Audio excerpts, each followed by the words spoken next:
Welcome to another episode of the Speakeasy podcast, where we talk about the behind the scenes, the author and speaker journey that you yourself are either going through, have been through, or might want to go through in order to be that author, that speaker who is paid, because we don't want to just do it for free all the time.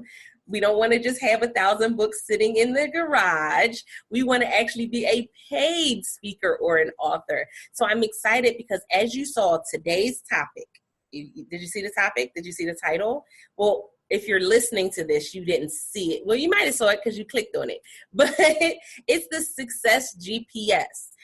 Now, this is the thing, and I'm going to give this disclaimer. Success does not happen overnight. I know that the gurus have told you that you can blink your eyes and click your heels 3 times and you will be a successful entrepreneur, a successful author. You will be the top paid speaker. But that's really not how this goes. That's not how any of this goes. Isn't it how you hear it in the commercial? That's not how any of this goes. And so I'm excited about our conversation today because when we think about a GPS system, guess what? They've updated GPS systems to the point where they tell you when there's an accident. Some will even tell you when there's police around. I'm not going to, promote it, but they do. But they tell you when there's a danger. They tell you when it's time to speed up. It's time that is going to slow down. They tell you, go this way for a faster route. The thing about having a Success GPS is I have to be willing to listen to the GPS. Ooh, that part. So I want to say, first and foremost, hello to Jennifer, who is our guest for today. Hey, Jennifer. Hey. I am excited to have her on because we have some things to talk about. So Jennifer, tell them a little bit about yourself and then we'll dive right into today's topic. All right. Hey, everybody. Well, thanks for having me on and giving me a few minutes of your blessed time. I know you all have something important going on in your lives, and to choose to be on this show right now and watching this means a lot to both of us. And I hope that we're able to provide some value for you for the time that you're spending with us today.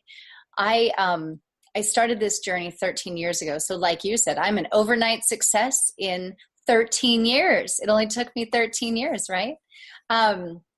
It started a journey a long time ago when I was in an amazing career, and I said, I'm just not living my purpose. I almost died, and it gave me a really clear awakening to say, I need to be living my purpose. I need to be doing what I know I need to be doing.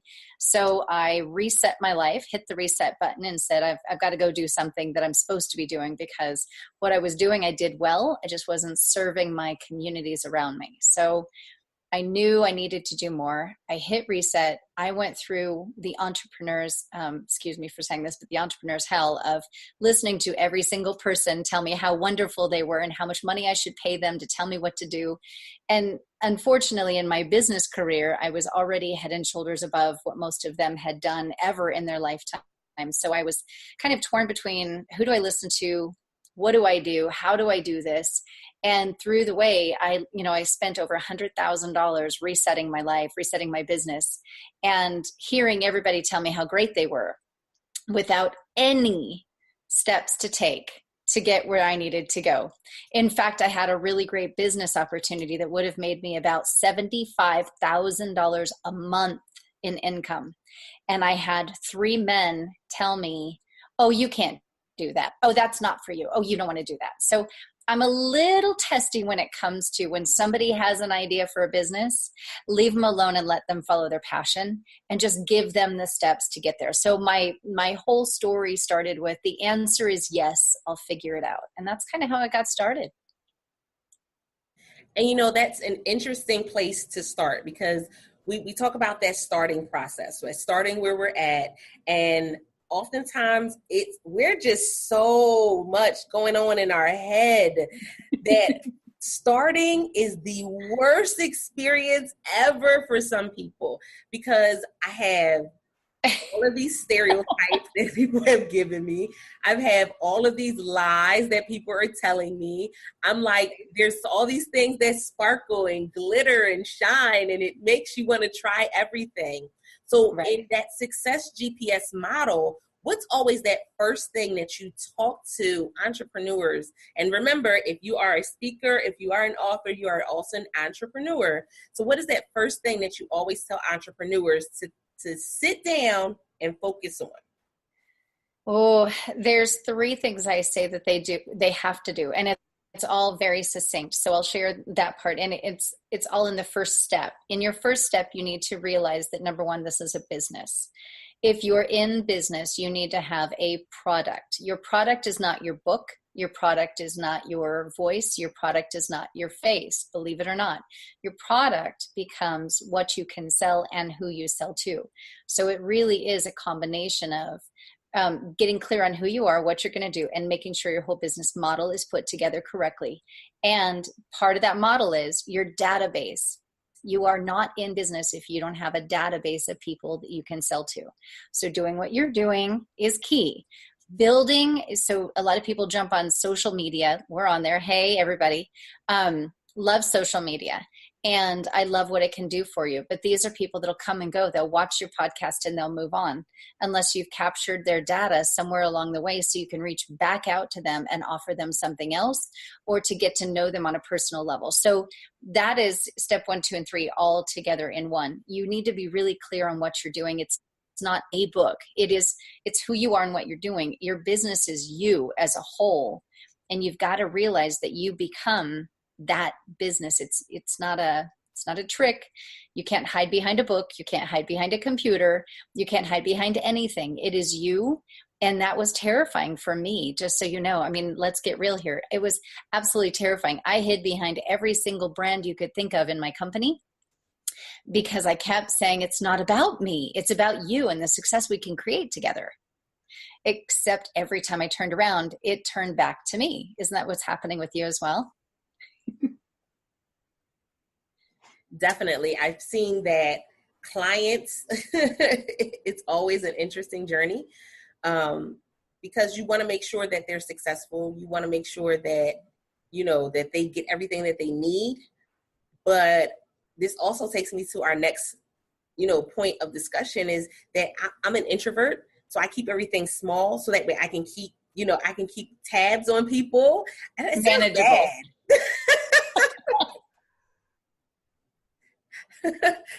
That sounded really bad once I said it out my mouth, but I keep it small because I always want to engage with my clients, but also because I'm the introvert, I don't do big crowds. So a group of 100, I'm not going to be able to give you 100% of me if it's a group of 100 people. And so that ties into being able to say, okay, it's small for a reason, because I want to make sure that if I inbox you and say, hey, what are you launching now? What's going on? Okay, let's rethink that. I can spend that time. And so I know that you said that you also keep very small knit groups. Why is it that you keep very small knit groups? So we all, the extrovert in us, I have a little touch of yin and yang in me, just so you know. As long as I don't know a lot of people in that crowd, I'm perfectly fine talking to 10,000 people. But if you put me in front of 25 people, and all of them I know, I have a little weird thing, so don't laugh, but that's just my little quirk too. The larger crowds are great, like you said, but truly it's I call them the champions. The true champions of our country are the people with their boots on the ground. In our world, let's really call it what it is. In our world, it's the people with their boots on the ground, taking one step every single day, putting one foot in front of the other, just doing what they need to do, going to work, serving their families, serving their communities, volunteering at the schools, doing that kind of stuff. And, oh, by the way, running a business. So, that's the other side of it. So if you really truly want to serve them, you've got to be able to treat them as a whole person, not just the person sitting in your stage.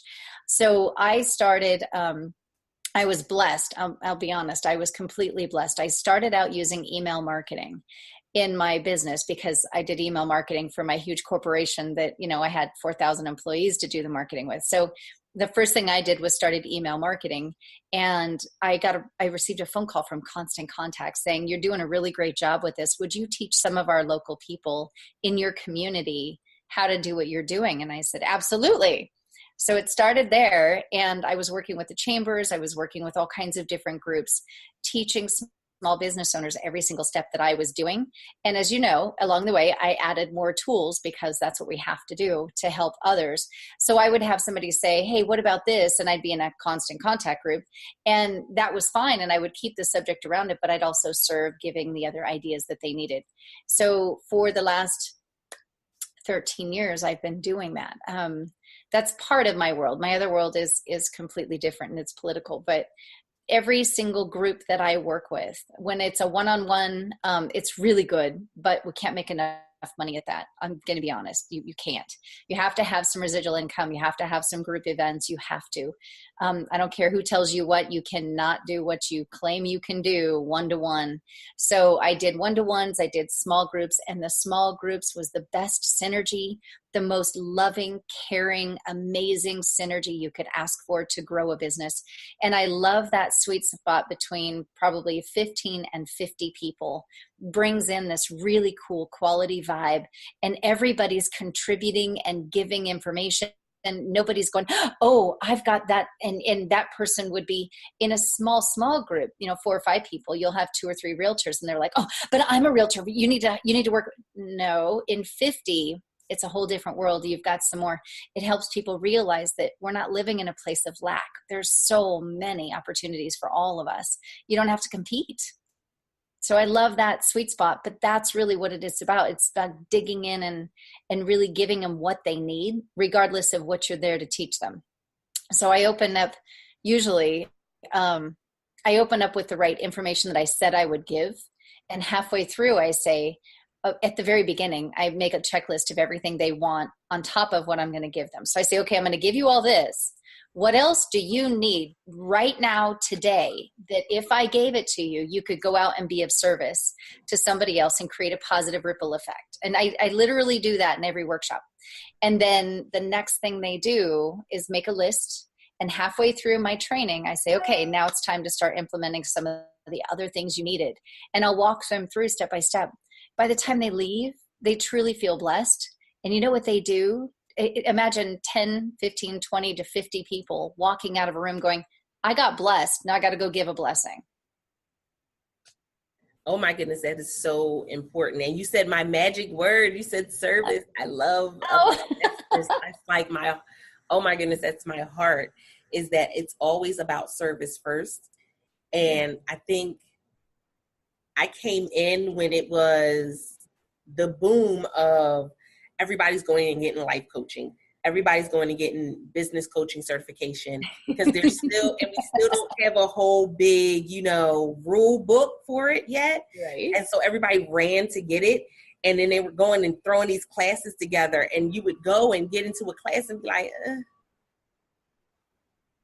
I could have Googled this. Oh, no, you would have gotten better quality information if you would have Googled it. You could have clicked off and walked away. Did we just say that out loud? I could have Googled this. And it was because people were, they get into that hype and they just want to go and achieve something and make a couple dollars. But you saw that a lot of them were not sustainable. And so a lot of the people that went and got life coaching and business coaching, when I did it in 2016, I don't even see them anymore. Mm-hmm. And I think that's a big piece of it, is because it wasn't about service for them. It was about, oh, this is a great way for me to make some quick cash. Right. And try to get it done. So I definitely applaud you and appreciate you for doing that, because that makes all the difference. When we think about this success journey and this success GPS, it's, we have to understand that there are going to be some bumps and bruises. There are going to be some times where we kind of tumble, down the slide instead of sliding down the slide. It comes with the territory, but having the right people in place is always going to be a blessing. Yeah, It's always Absolutely. going to be a blessing. And so with that in mind, I always ask every person that comes on, what has been a blunder for you in this journey so far that you look back and you're like, oh, what was I thinking? I think my biggest blunder, I'm trying to think of something really good so I could really be embarrassed.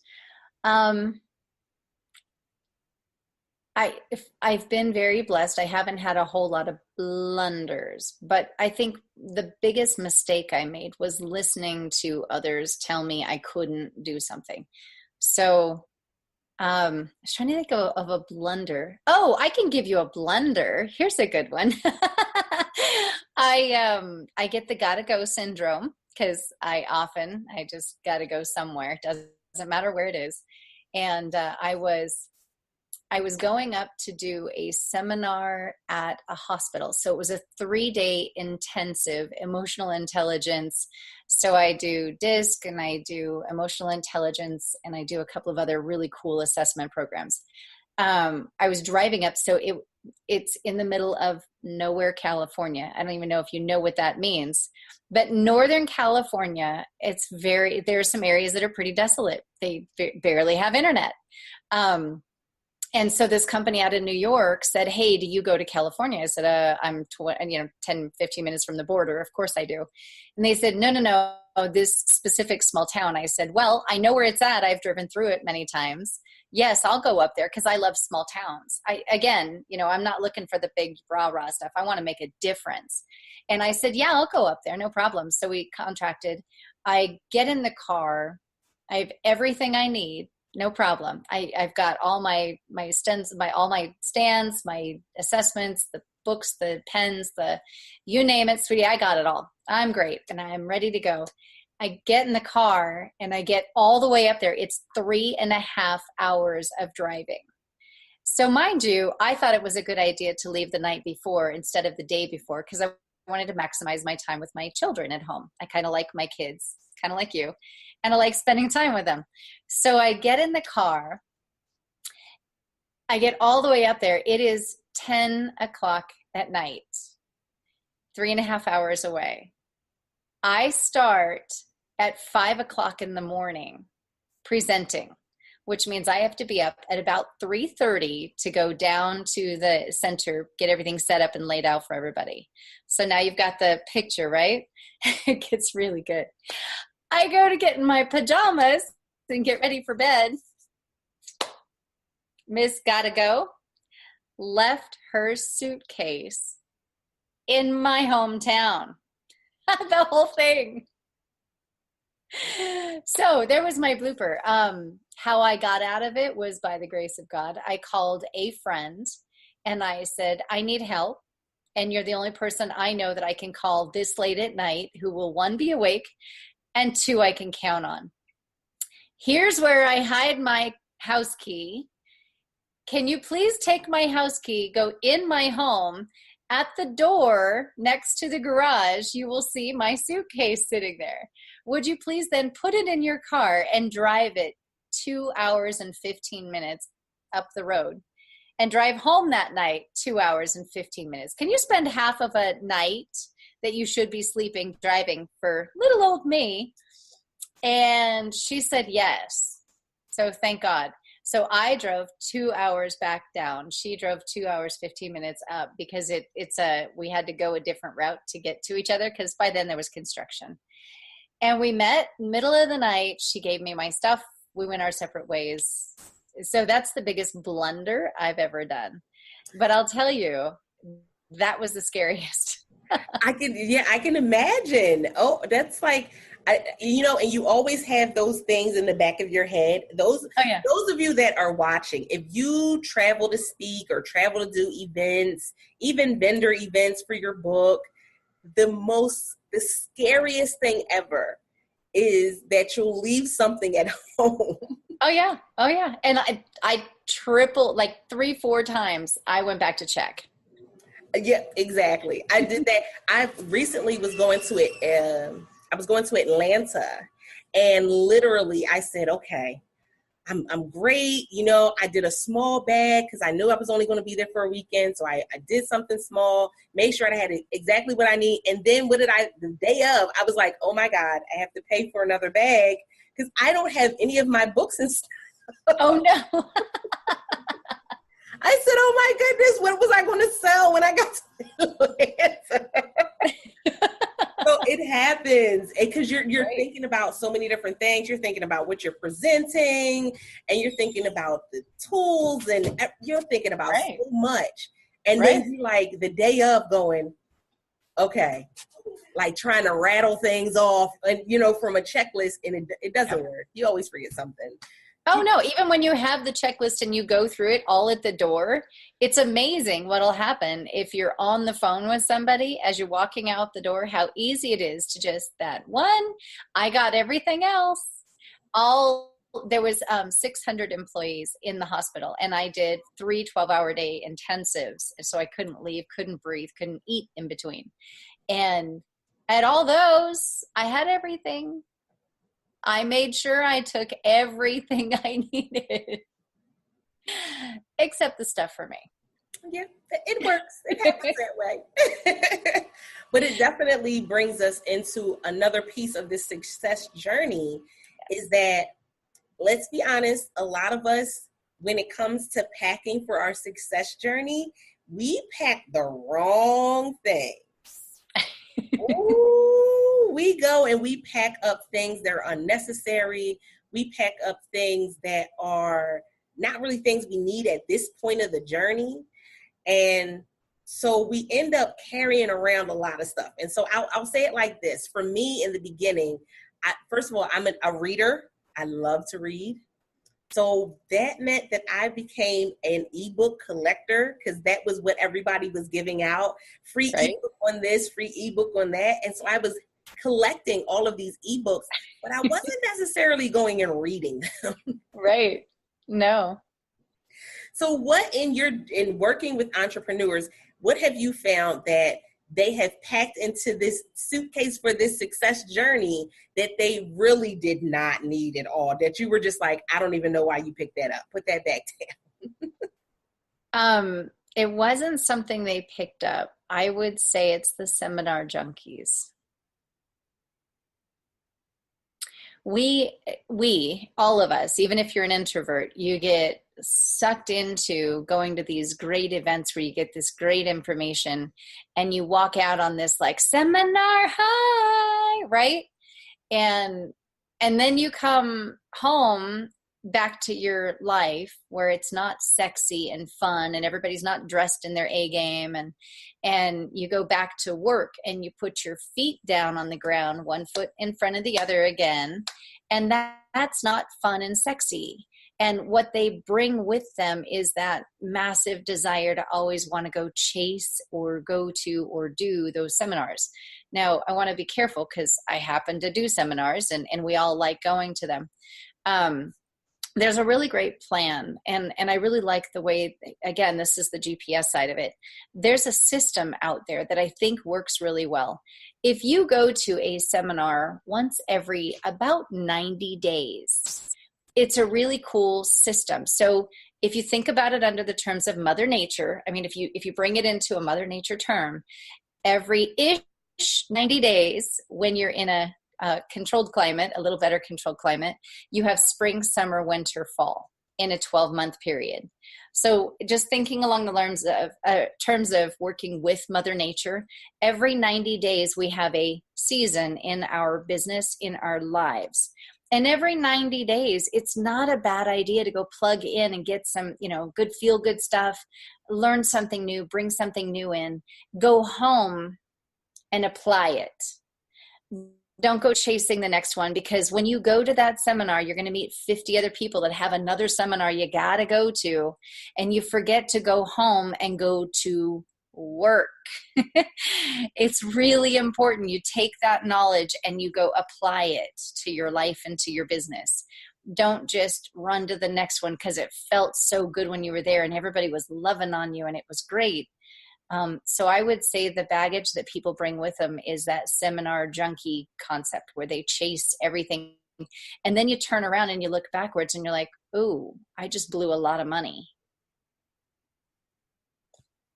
That's it right there. I found that that's been a conversation I've had to have with people, is that I told my clients that for 2017, starting in 2017, I made a commitment to them. And my commitment to them was that we were no longer going to waste time, energy, and money. So that means we had to be very conscious about what it is we were investing our time, energy, and money into. And it completely changed, what they were paying for and where they were going.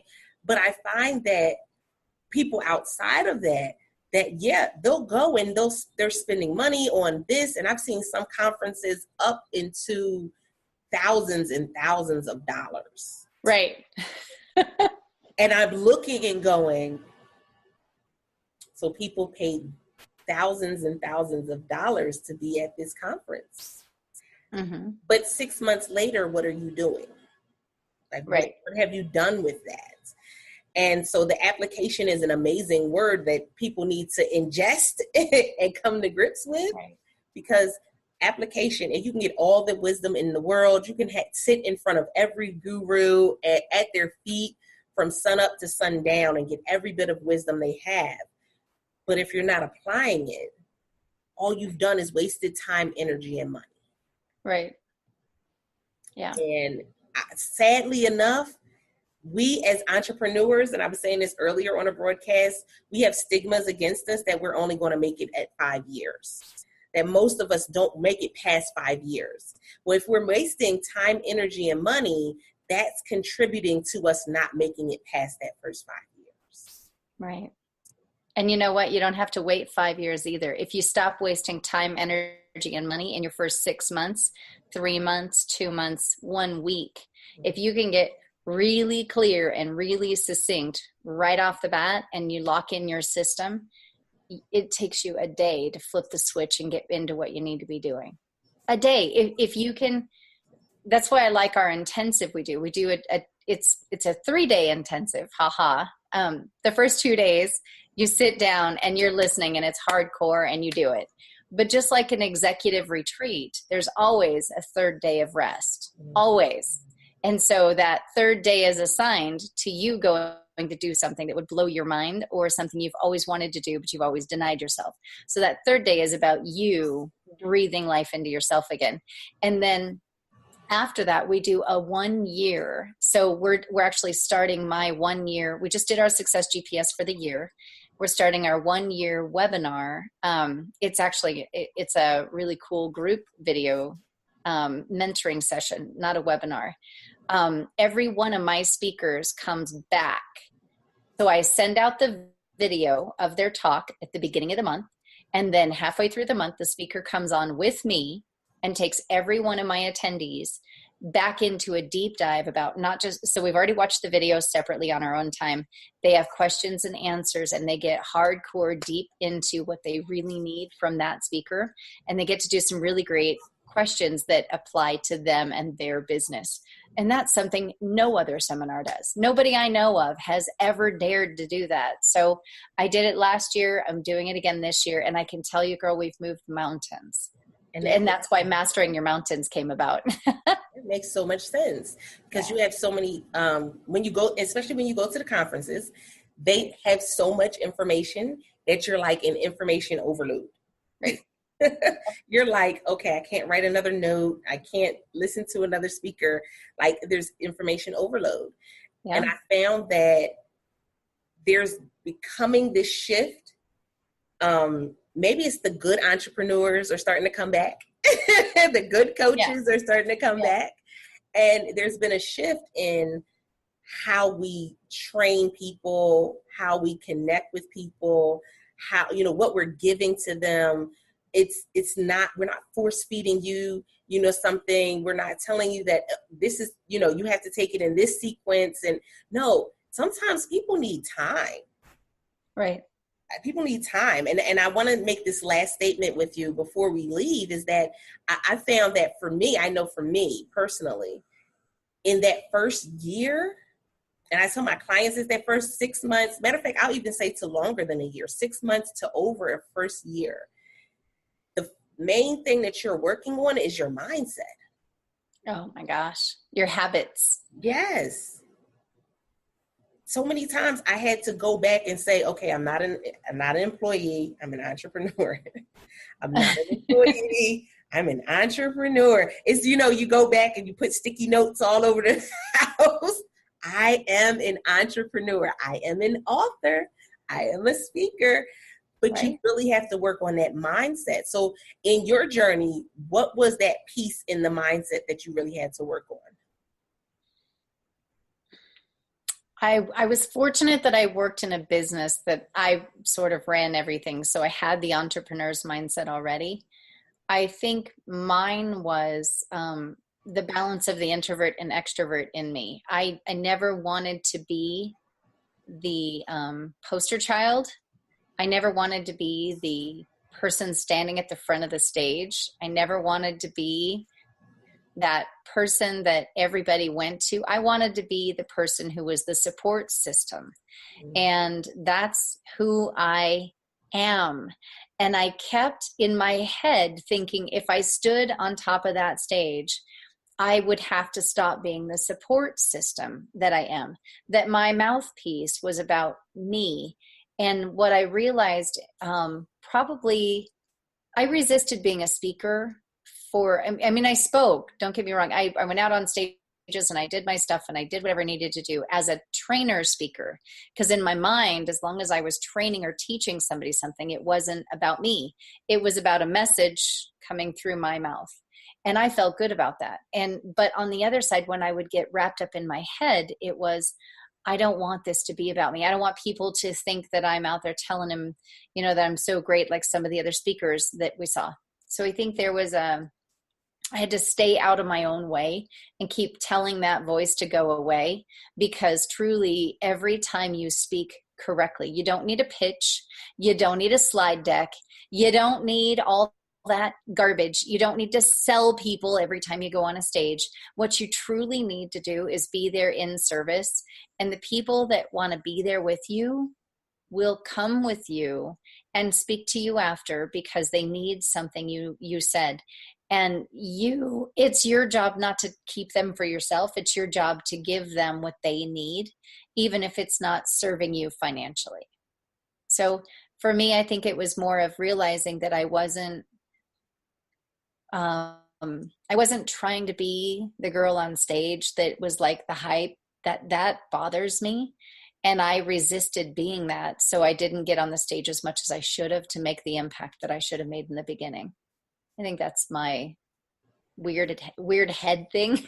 Yeah. And it's different for everyone. It's because you just kind of got to fight it. It's hard. It's difficult. And that's the reason why we do the Speakeasy podcast, is because we talk about those things that aren't normally talked about. That's not something that people talk about, that mindset shift when you're coming into speaking or selling from the stage, being the paid speaker, being a paid author. That's not what's discussed. And right. So because it's not what's discussed, we think something's wrong. When we come into that mindset, now we're like, oh, there's something wrong with me because nobody else is going through this. It's just me. No, but it's not. Nobody else shares that information. Nobody else wants to tell you that they have their own internal fears and faux pas, but we all do. We're all human. We all have something. There isn't a day that goes by that I don't find a way to laugh at myself so that I can remember that I am an entrepreneur, and every day, no matter what we do, you still have to wash, rinse, repeat everything you do. And, we're just regular people out to make an incredible difference. That's all it is. And it makes such a big difference. It opens up opportunities and doorways for so many other people. And so I want to say thank you. But before we go, I want you to tell them exactly where they can find you and how they can get in contact with you. Oh my gosh, thank you. I appreciate that. You can find me in a couple different ways. My 800 number is 866-82-SUCCESS. Makes it really easy. 827-8223. That's the easiest way to get a hold of me if you really want to get right to the chase. You can also text GPS events, and you can get information on what's coming up and where I'm going. I'm going to forget that one. That's too funny. 55678. And then it's Success GPS, but skip that. It's probably too long. The other is I know, see, this is what I mean. We all are real here. Okay. I'm not perfect. My website information where I always put my events up, and actually it's under remodel because we literally just ended my other event, is successgpsseminars.com. That's the easiest and probably the one that most people would care about. You'll actually see the website go back up. It's got the last information. It'll go back up at the end of today, actually. So it's kind of a fun day to have it turn around. But I would love to have you reach out to me. My information to reach me direct, I'm on every social media way out there, Success GPS or Ask Jen Baker with 2 N's. And if you really want to do something crazy, you can still email me, that old fashioned thing, at askjenbaker with 2 N's at gmail.com. That is my generic. If you have questions, you want something free from me, you want me to send you something, you want me to, whatever it is, I've got I think you and I share the queen of ebooks. I've got an ebook on everything from somebody else that somebody else put together. You name it, I've got a friend. I spoke to over 25,000 businesses in small groups over the last year, and I do that on average every single year. So I've met just about every quality person, every quality industry that I can think of, and I've got lots of referrals. So if you ever need something, I'm happy to share. And that really tells you a lot about a person, is that you can tell good people are always giving. I say this all the time. We overgive. Yeah. Yeah. All the time. We're always sharing, but it's because we want to see you successful. And so with that being said, I appreciate each and every one of you. Thank you for coming in, joining us for today's broadcast. Don't forget that if you missed anything, you can always go back and catch the replay, as well as all of Jen's contact information. Jennifer's information will be in the comments or in the description, depending on where you are catching this particular broadcast. And as always, if you are an author or speaker, I would love to have you on as a guest. bit.ly/Speakeasy Podcast is how you can come and be a guest on the Speakeasy Podcast with me, your host, Altavis Pelzer, the voice coach, professional speaker, certified life coach, Amazon bestselling author, and podcaster. And until next time, guys, don't forget to press it out. See ya. She's amazing.